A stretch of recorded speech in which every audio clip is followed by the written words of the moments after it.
200 жилийн түүхтэй Францын Бордо бүс нутгийн дарс Кальве сайн дарс сайхан яриа өрнүүлдэг.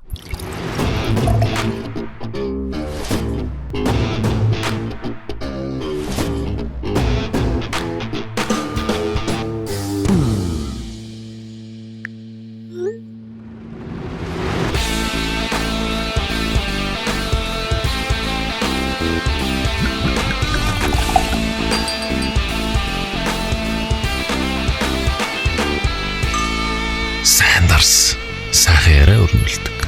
Кафе.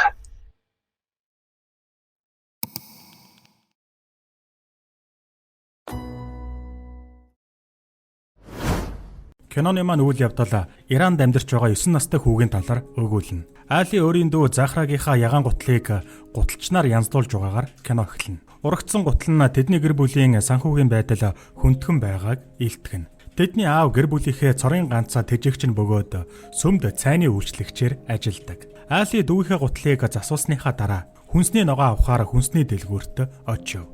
Тэгээд дүүхээ гутал болон авч яваа эд зүйлсээ дэлгүүрийн өмнө тавиад төмс авлаа. Хүү дэлгүүрийн худалдагчаас урдын адил хямдруулж авахыг хүсдэгч энэ удаад дэлгүүрийн худалдагч татгалзаж Алигийн гэр бүл түүнд хэдийнэ их хэмжээний өртөө болсон гэдгийг хэлв. Тиймээс худалдагч Алигаар ээж рүү нь өрнийхөө талыг нь л төлөх юм бол цаашдын худалдан авалтыг нь хямдруулж өгч болно гэж хэлээрээ хэмээн үг дамжуулна. Тэд ярилцаж байх үеэр хог түүхч өндөр настан дэлгүүрийн урд байх бүхэн хогийг түүж явахдаа санамсаргүйгээр Захрагийн гуталтай Алигийн уутыг аваад явчихв. Удалгүй Али явах гэсэн ч дүүхээ гутлыг олсонгүй. Гутал нь модон хайрцагнуудын завсраар унсан байх гэж бодоод завсраар нь хайж байхдаа тэрээр санамсаргүйгээр хайрцаг унгааж ногоонуудыг нь асгачихлаа. Улмаар дэлгүүрийн худалдагч уурлаж хүүгийн тайлбарыг сонсохгүйгээр хөөж явуулна. Дараа нь Али эцэг эхтэй ямар шалтак хэлэхээ бодож байгаад гэртээ харьдаг. Тэд маш ядуу шинэ гутал худалдаж авах боломжгүй тул гутлаа засуулсаар байсан юм. Харин одоо Али дүүгийнхээ ганцхан байсан гутлыг нь алга болгосон болохоор эцэг эхтэй энэ тухай хэлэхээс эмээж байлаа. Гэртээ ирээд Али түрээсийн төлбөрөө төлөлгүй хэдийнэ 5 сар болсон болохоор байрны эзэн ээжийг нь загнаж байхыг харав. Улмаар Али гутлын талаар ээжтэй хэлэхээс бүрч ихээр айдаг. Гэтэл Захра ахыгаа хараад шуутхан л гутлыг нь засуулсан эсхийг асуулаа. Али эхэндээ асуултаас бултахыг оролдож дүүдээ төмсний хальс арилга гэж даалгав. Гэвч Захра үргэлжлүүлэн асуусаар байсан тул Али гутлыг нь алдсан гэдгээ хүлээн зөвшөөрч болсон бүх зүйлийг ярьлаа. Айсан Али уйлж энэ талаар ээжэд битгий хэлээрэй гэж дүүгээсээ гуйна. Үүнийг сонсоод Захра чангаар уйлж нулимс туслуулан маргааш сургуультай юу өмсөх юм бэ гэж асуув. Али түүнд гутлыг нь буцааж авчирна гэж хэлээд хайхаар гарч одно. Тэр дэлгүүрт буцаж очиод хүнсний ногооны хайрцагны хажуугаар нууцаар гутлаа хайж эхлэв. Гэсэн хэдий ч тэр дахин дэлгүүрийн эзэнд баригдсан тул гар хоосон гэртээ харихаас өөр аргагүй боллоо. Оройн Алигийн аав өдөр нь болсон янз бүрийн зүйлээс болж ууралсан бололтой байдаг. Өвчтөе эхнэр лөө хашгирсанд тэрээр байшингийн эзэнд ууралсан уураа ээжтэй тусалсангүйгээд Алид гаргадаг. Хүү уйлахаас өөр юу ч хийж чадахгүй байлаа. Учир нь Али өдөржин юу хийснээ хэлж чадахгүй хүндхэн байдалд орно. Дараа нь Захра гэрийн даалгавраа хийхээр Алигийн хажууд ирж суулаа. Даалгавраа хийж байгаа дүр үзүүлж байхдаа дүүн гутлыг нь олсон эсхийг асуусан бичиг нууцаар дамжуулдаг. Али ч бас дэвтэр дээрээ гутлыг нь олоогүй гэж хариулна. Маргааш нь сургуультай юу өмсөх юм бэ гэж асуухад Али дүүгээсээ шаахаа өмсөхийг гуйв. Гэтэл Захра түүн рүү тэнэг харагдана гэж татгалзаад бүр аав ээжтэй хэлнэ гэж айлгадаг. Харин Али ингэснээрээ асуудлыг улмал хүндрүүлнэ гэдгийг түүнд сануулдаг. Өөр сонголт үлдээгөө тул ах トゥ хоёр эцэст нь Алигийн Кетийг ээлжлэн өмсөх хувилбар гаргана. Аз болоход тэдний хичээлийн хуваар нь зөрж байлаа. Тиймээс Захра ахыхаа Кетийг өглөө сургуультай өмсөж үд дундын цагаар Алид шилжүүлэн өгч тэрээр Кетийг өмсөөд үдээс хойш хичээлдээ явах болно. Маргааш өглөө Захра ахыхаа хэртэй Кетийг өөрт нь таарахгүй байсан ч өмсөөд сургуультай явлаа. Сургууль дээрээ тэрээр бусад сурагчдын гутлыг нь харж өөрийнхөө нуухыг оролдоно. Дараа нь биеийн тамирын хичээлийн үеэр багш нь хүн бүрийг гүйж үсрэхийг даалгадаг. Энэ явцад хэд хэдэн сурагчид хайлтарч унана. Тиймээс багш бүгдд нь одооноос К төмсөрөө гэж хэлдэг. Улмаар үүнийг сонсоод заахра Кэт төмссөндөө санаа намарч инээмсэглэн Кэтэ нууха болив. Хичээл нь тармагцаа. Заахра уулзахаар товлсон газар руугаа яран гүйж очиход ахын түүнийг шаахаатай хүлээж байдаг. Тэд яран Кэтэ сольсны дараа Али сургууль руугаа гүйнэ. Харамсалтай нь Заахраг хүлээснээс болж Али хичнээн хурдан гүйсэн ч хичээлээсээ хоцордог. Захирал түүнийг анги руугаа яран ирж байгааг анзаарсан ч Азар энэ удаад ямар ч арга хэмжээ авахгүй байхаар шийдэв. Хичээлийн дараа Али гэртээ буцаж ирээд дүүгээсээ гутлын талаар ээжтэй хэлсэн эсхийг асуулаа. Дүү нь хэлээгүйгээд цаашид ч хэнд ч хэлэхгүй гэдгээ амлана. Гэхдээ Заахра ахынхаа бохир Кэтийг өмсөхөөс ичиж байна гэдгээ хүлээн зөвшөөрдөг. Тийм болохоор ах トゥ хоёроо хамтдаа суугаад Кэтэ угааж эхэлдэг. Энэ зуур Али хичээлээсээ хоцрохгүй тулд дүүгээсээ маргааш уулзах газартаа эртээ ирэхийг хүслээ. Маргааш өглөө Заахра хичээлдээ цэвэрхэн Кэтэ өмсдөг. Тэгэд тэр шалгалтаа хугацаанаас нь өмнө дуусгаад ах руугаа яран гүйнэ. Харамсалтай нь ус зайлуулах сувгаар урсаж буй усан дээгүр үсрэх үед томтсон өрөөсөн Кэт нь сугарч усан дунан урсаж эхэллээ.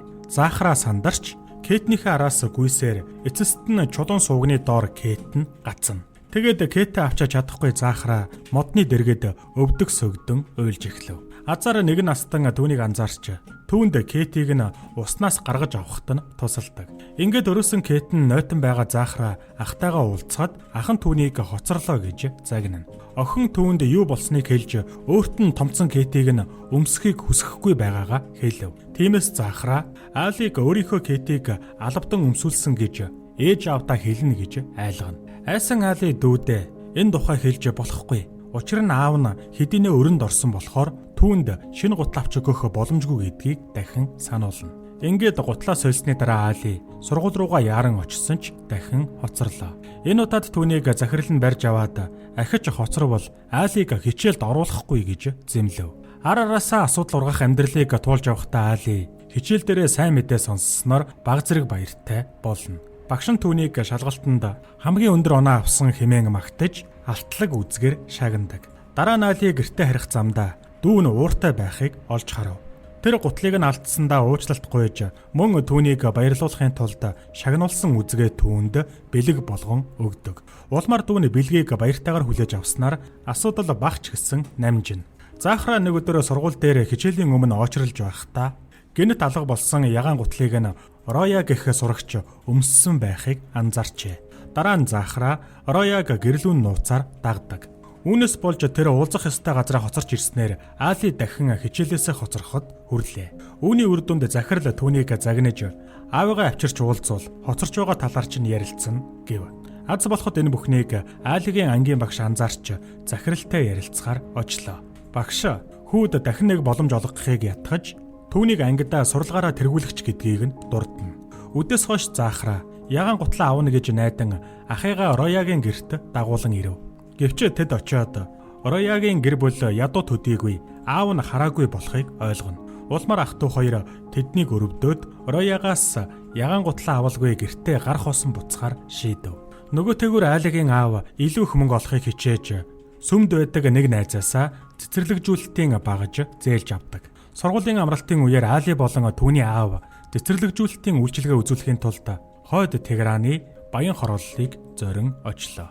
Хуучин ундаг дугуй унаж хаалганаас хаалга руу тэд гэрийн эздээс цэцэрлэгжүүлэлтийн үйлчилгээ авах эсхийг нь асуун явсаар бүлэхээ залгисан юм шиг дуу муутай авыгаа бодвол Алигийн бусадтай харилцах чадвар хэдийгээр сайн байсан ч үйлчлүүлэгч олж чадахгүй л байлаа. Олон удаагийн оролдлого нь бүтлгүүцсний дараа тэд эцэст нь анхны үйлчлүүлэгчээ авдаг. 6 настай аж хүү Алиризагийн хамт амьдардаг баян настан. Аав нь харшийн цэцэрлэгт ажиллаж байхад Али Алиризатай тоглодог ба маш их хурдан найзууд болцгооно. Түүгэрч зогсолтгүй Алиризагийн өвөөч бас маш ээлдэг өгөөмөр нэгэн байсан нь тэдний бодож байснаас илүү их мөнгө төлж байгаагаас нь илт харагдана. Алигийн аав гайхаж баярлана. Яагад гэвэл амьдралдаа анх удаага ийм их хэмжээний мөнгө барьж үзэж байгаа нь энэ юм. Аав хүү хоёр нүүр дүрэн аз жаргалтайгаар гэртээ харьлаа.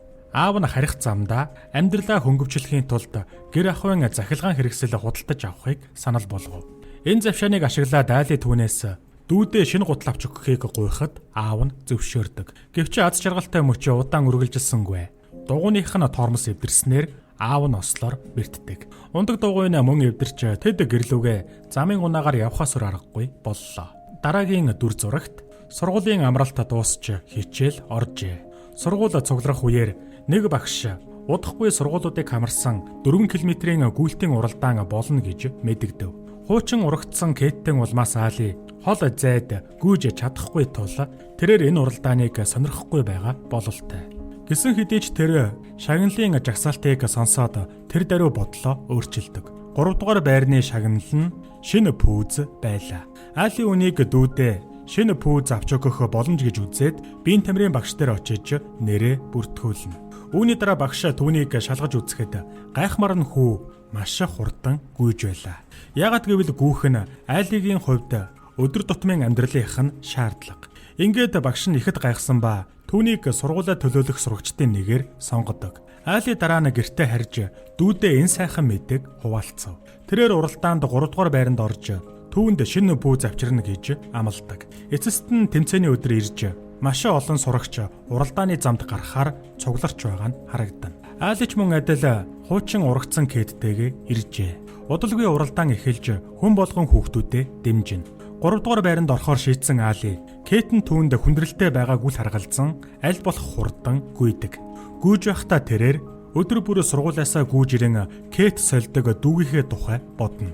Мөн түүнд шинэ пүүз авчирна гэж амласнаа санаж өөрийгөө зоригжуулсаар Али эцэст нь уралдаанд оролцож байгаа хүүхдүүдийг ардаа орхиж тэмцээнд төрүүлж байгаагаа мэддэг. Тиймээс тэр албаар хурдаа хасаж ардаа байгаа 2 сурагчийг урдаа гаргана. Гэвч түүнийг 3 дугаар байранд явж байхад нэг сурагч цамцнаас нь татаад унгаачихна. Гэсэн хэдий ч хүсэл тэмүүлэлтэй Али шуутган л босч өмнөхөөсөө ч хурдан үргэлжлүүлэн гүйлээ. Барины шугам дөхөхөд ердөө 5 сурагч авраг болохын төлөө өрсөлдөнө. Тэд бараг зэрэгцэн гүйж байсан тул Алид 3 дугаар байранд тооцоолон ороход хүндрэлтэй болов. Эцэст нь Али санамсаргүйгээр уралдаанд төрүүлчихдэг. Ядарч туйлдсан Али газар амьсгаадан суух үед сургуулийн багш нар ирээд түүний амжилтанд маш их баярлдаг. Али өөр юу ч бодлогүйгээр биеийн тамирын багшаасаа өөрийгөө 3 дугаар байранд орсон үгүй юу гэж асуулаа. Гэвч багш нь түүнийг энэ уралдаанд төрүүлснийг нь хэлж ялалтыг нь тэмдэглэхээр мөрөн дээрээ суулгав. Дараа нь шагнал гардуулах үеэр хүүгийн харц шинэ пүүзэн дээр тусч түүнийг гунигтай сэтгэл хангалуун бус байдалд оруулав. Үүний дараа Али гэртээ буцаж ирэхэд дүү нь түүнийг найдвараа тавьсан харцтай хүлээж байлаа. Заахраа түүнтэй инээмсэглэн мэдлсэн ч Али дуугүй уруугар харагдана. Улмаар Алигийн царайны хувирлыг хараад ах нь 3 дугаар байранд орж чадаагүйг Заахраа ойлгодог. Тэгээд түүнээс асууж амжаагүй байтал Заахрааг ээж нь дуудснаар гэрлүүгээ орно. Үүний дараа Али хашаандаа суугаад бүхэлдээ урагдсан Кэтэ тайлав. Түүгээр ч барахгүй. Тэмцээний дараа түүний хөлн холгож цэврүү үсэрч хөхөрчээ. Энэ үед хаан ихтэй Али Заахраа хоёрын аав дугуйтайгаа гэртээ харих гэж байгаа нь харагдана. Замдаа тэрээр гутлын дэлгүүр хараад хүүхдүүдтэй Кэт авч гинтийн бэлэг барихаар шийджээ. Төгсгөлийн хэсэгт цөхөрсөн Али нүцгэн цэврүүцсэн хөлөө жижигхэн цөөрөмд дүрсэн байх ба загаснууд хөлийг нь хүрээлж байгаагаар кино маань төгсдөг.